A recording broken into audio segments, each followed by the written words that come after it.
The Journey to Mastering English, a story of passion and persistence.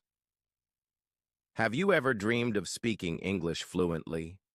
Imagine traveling to new countries, making friends from around the world, and feeling confident in every conversation. Sounds exciting, right? But let's be honest. Learning a new language isn't easy. It takes patience, practice, and a bit of creativity. This is the story of Lily, a determined young girl who set out on an incredible journey to master English. Like many of us, she faced struggles, forgetting words, feeling nervous while speaking, and sometimes even wanting to give up. But she didn't. Instead, she discovered powerful strategies that transformed her learning experience. And guess what? These strategies can help you too. Day 1. A New Beginning. Lily had always dreamed of seeing the world. She wanted to visit London, New York, and Tokyo, meet new people, and share stories.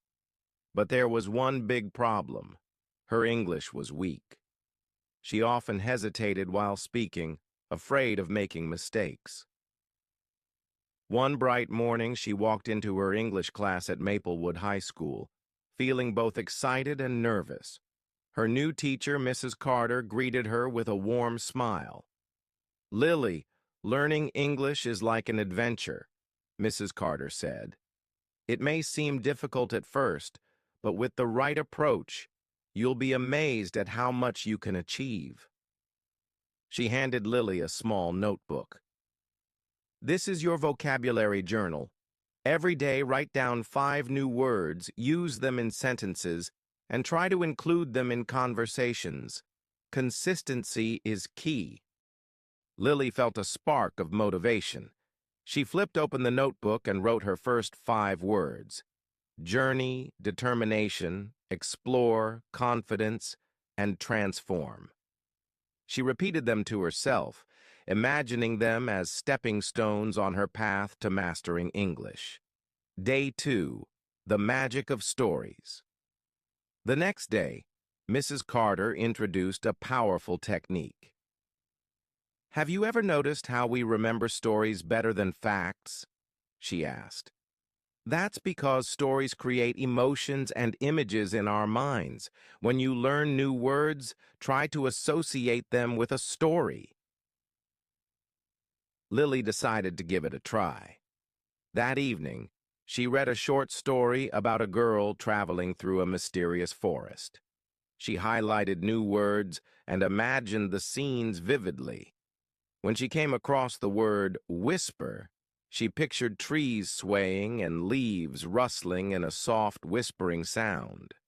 When she learned courage, she imagined the girl bravely facing a wild animal. To her surprise, the words stuck in her memory effortlessly. Day 5. Turning words into pictures. Lily discovered another trick: visualization. Instead of memorizing words in a boring way, she created mental pictures.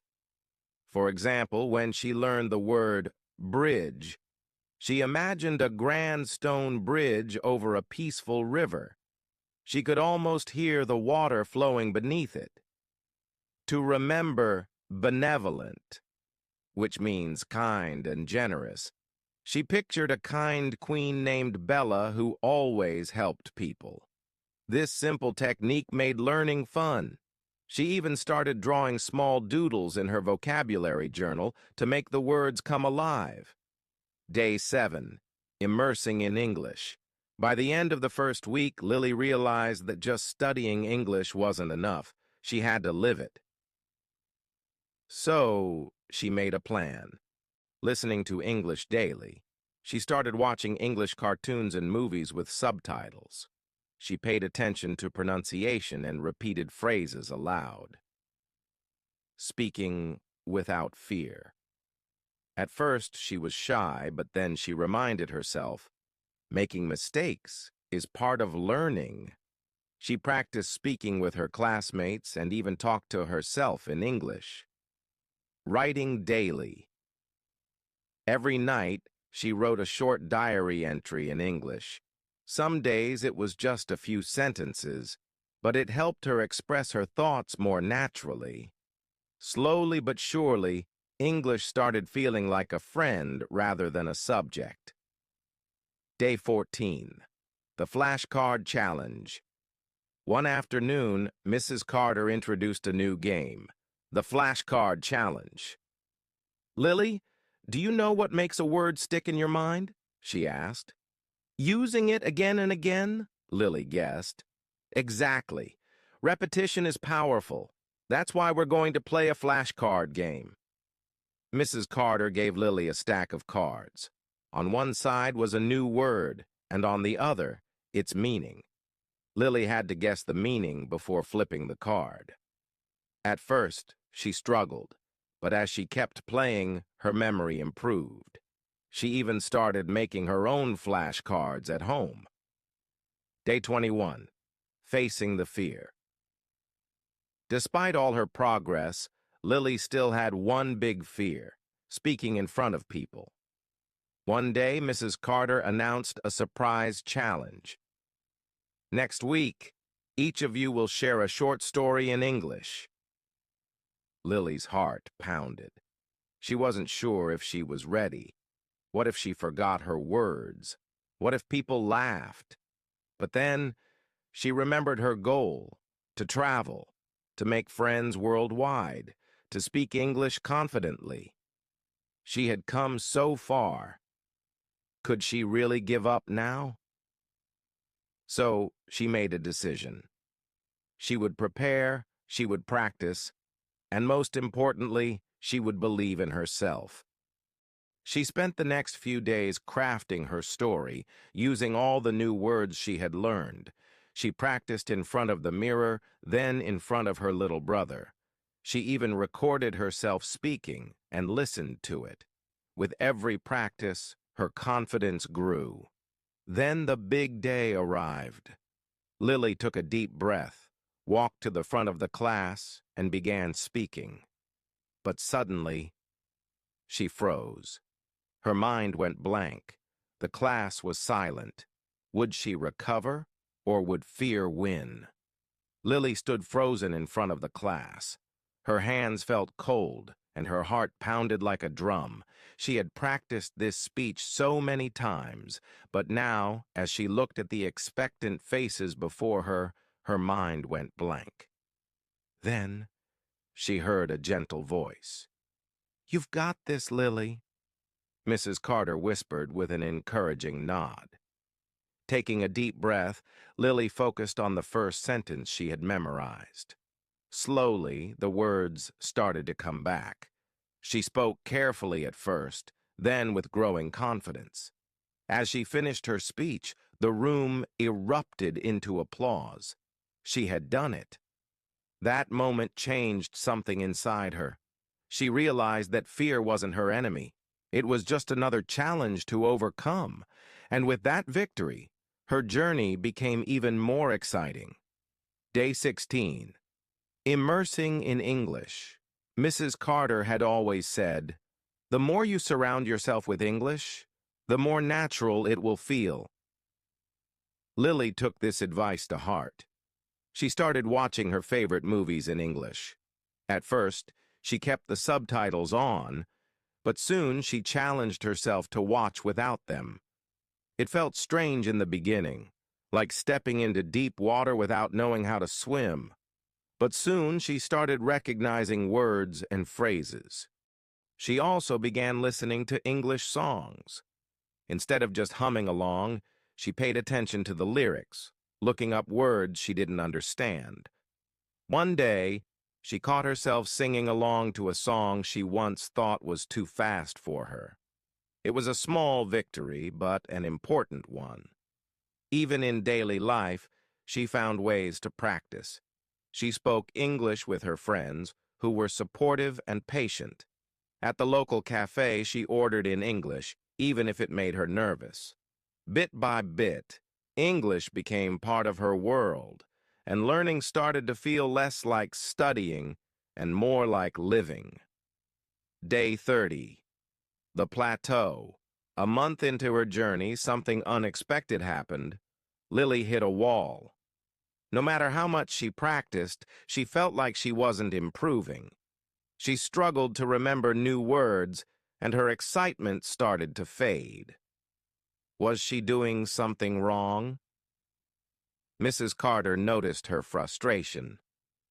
"Lily, every learner hits a plateau," she said gently. "It's actually a good sign. It means you're pushing your limits. But instead of giving up, let's try a new approach." She introduced Lily to mnemonics, fun memory tricks to make words easier to recall. To remember benevolent, kind, and generous, imagine a kind queen named Bella who helps everyone, Mrs. Carter suggested. Lily tried it, and to her surprise, it worked. She started making her own associations, a gigantic elephant for gigantic, or a melancholy melody for melancholy. She also started using flashcards, reviewing them daily. Soon, learning felt fun again, and she broke through her plateau. Day 45, setting goals. Mrs. Carter knew it was time for a challenge. "Lily, let's set a goal. In 3 months, you'll give a short speech in English. It'll be your milestone." Lily felt a mix of excitement and fear. A speech? In front of people? But she knew challenges helped her grow, so she accepted. She began preparing, practicing daily, and asking for feedback. The more she practiced, the more confident she became. To keep herself motivated, she started rewarding herself. Each time she reached a goal, learning 20 new words, finishing a book in English, or speaking without hesitation, she treated herself. Sometimes it was her favorite dessert, sometimes a movie night. Small celebrations made the journey enjoyable. Day 60, the power of consistency. Something amazing started to happen. With daily practice, English no longer felt like a foreign language. It became part of her. She could remember words more easily, understand conversations without translating in her head, and even think in English sometimes. "Lily, you're doing wonderfully," Mrs. Carter said one day. "Remember, consistency is the key. A little practice every day will take you further than cramming once in a while." That's when Lily made a decision. English was no longer just something she was learning. It was something she was living. Day 90. The big day. 3 months had passed, and the day of Lily's speech arrived. She stood in front of the class. This time, she wasn't as nervous. "Good morning, everyone," she began. "Today, I want to share my journey of learning English." As she spoke, she realized something. She wasn't struggling for words. They came naturally. She wasn't afraid. She was enjoying this moment. When she finished, her classmates applauded, and Mrs. Carter smiled with pride. This was no longer just about learning English. This was about discovering confidence, resilience, and the joy of stepping out of her comfort zone. Day 120. The Book Club. Lily's love for English kept growing. She joined a book club where she discussed novels with others. At first, she felt shy. What if she said something wrong? But soon she realized that no one was perfect. It was about learning together. Sharing her thoughts in English helped her understand the language better.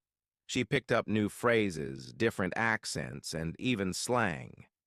Reading wasn't just about learning. It became a way to connect with people and ideas from around the world. Day 150, writing her own stories. One day, Mrs. Carter suggested something new. "Lily, have you ever thought about writing your own stories?" Lily hesitated. Could she really write in English? But she decided to try. She started with short stories, simple ones at first, then longer ones. She even entered a school writing competition. When the results came in, she couldn't believe it. She had won second place. That day, she realized something powerful. English wasn't just a skill she was learning. It was a way to express herself, to share her thoughts, and to tell her own stories. Day 180. A new dream. 6 months ago, Lily had one dream: to speak English fluently. Now she had achieved so much more. But this was just the beginning, because now a new dream was forming in her heart, a dream bigger than she had ever imagined. What was it? That's a story for another day. Day 180, the summer camp. During the summer, Lily got the chance to attend an English summer camp, an immersive experience designed to enhance her language skills. The camp was unlike anything she had experienced before. Instead of sitting in a classroom, she participated in interactive workshops, group discussions, storytelling sessions, and drama performances. Every activity encouraged campers to speak English naturally and confidently. One of the best parts was meeting new friends from different countries. At first, she was hesitant. What if they didn't understand her? But as she spent more time with them, she realized that everyone was learning together. The more she practiced, the easier it became. By the end of the camp, Lily had gained fluency, built confidence, and learned to communicate without fear. She understood that language learning is more than just grammar and vocabulary. It's about using English in real-life situations. Day 210, a trip abroad. A few months later, Lily's journey took an exciting turn. She traveled to England with her family. This was her first time visiting an English-speaking country, and she was determined to make the most of it. From the moment she landed, she had to navigate travel challenges using English, asking for directions, ordering food, and talking to locals. At first, she was nervous, but as she interacted with people, she realized that her English was good enough to be understood. One of her proudest moments was ordering a meal at a restaurant all by herself. When the waiter understood her order without any confusion, she felt a surge of confidence. This trip showed Lily the real-world applications of everything she had learned. English wasn't just a subject in school anymore. It was a tool that allowed her to connect with people and explore new places. Day 240, the debate club. Back at school, Lily wanted to continue improving her English, so she joined the debate club. This was a new challenge. It wasn't just about speaking English, but also about thinking critically and expressing opinions clearly. Through debates, she learned to structure her arguments, listen carefully to others, and respond thoughtfully. At first, she was nervous about speaking in front of an audience, but with practice, she became more confident. One day, she participated in a national-level debate competition. Standing in front of a large crowd, she presented her arguments with clarity and confidence. When she finished, her team won second place. Debating not only improved her speaking skills, but also helped her become a better listener, thinker, and communicator, all essential for mastering a language. Day 270, helping others. Lily's journey didn't end with her speech or her trip abroad. Instead, she took what she had learned and started helping younger students who were just beginning their English learning journey. She shared tips, fun memory tricks, and motivational advice, reminding them that making mistakes was part of learning. Mistakes are not failures, they are opportunities to learn, she told them. Even native speakers make mistakes. What matters is that you keep going. Lily encouraged them to adopt a growth mindset, believing that their abilities could improve with effort and practice. She reminded them that language learning is a marathon, not a sprint. Every mistake corrected, every new word learned, and every conversation held was a step toward fluency. Conclusion. Keep going. Language learning is a journey filled with ups and downs. There will be challenges, but every challenge is an opportunity to grow. Lily had started as a hesitant learner, struggling with English, but through consistent practice, real-life experiences, and a positive mindset, she transformed into a confident speaker. She visualized herself speaking fluently and traveling the world, using English effortlessly. This dream kept her motivated, reminding her why she was learning English in the first place. And now, as she looked back on her journey, she knew one thing for sure. Anyone can learn English as long as they believe in themselves